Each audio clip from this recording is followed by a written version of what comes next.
8 mai 1945 à Berlin. Le chef d'état-major allemand, le maréchal Keitel, esquisse un salut militaire. Personne ne lui répond. Les Russes ont voulu une cérémonie humiliante, beaucoup plus que celle de la veille à Reims. Aucun délai, aucune contrepartie n'est accordé à l'Allemagne. Keitel signe la capitulation complète et sans condition.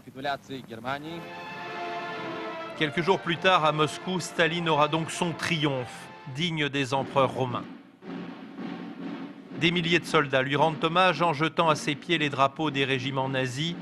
Tout ce que Staline avait demandé a été accompli.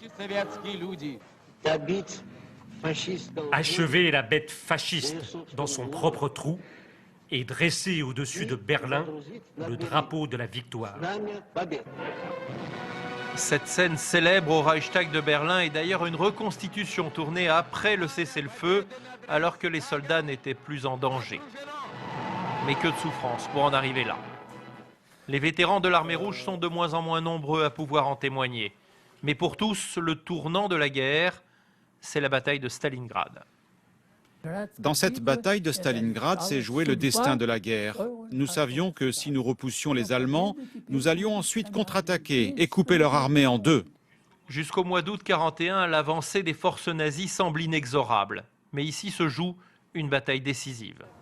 Aujourd'hui, une immense statue surplombe la colline des principaux combats et les dizaines de milliers de personnes enterrées ici. 16 fois, les Allemands ont attaqué. 16 fois, les Russes les ont repoussés. Hitler et Staline en feront une priorité absolue. 6 mois de combat sans répit, 2 millions de morts au total. Fin janvier 1942, pour la première fois, le Troisième Reich est vaincu. Le général Paulus fait prisonnier. Le secret de la victoire russe, c'est le sacrifice inépuisable des soldats, avec chaque nuit de nouveaux renforts. Les services secrets allemands ont compris trop tard que chaque nuit de nouvelles troupes arrivaient et que nous cachions de l'autre côté du fleuve de nombreux engins blindés prêts à être lancés. Sur les 5500 hommes du régiment de Piotr Alchoutov, seuls 28 sont sortis vivants de Stalingrad.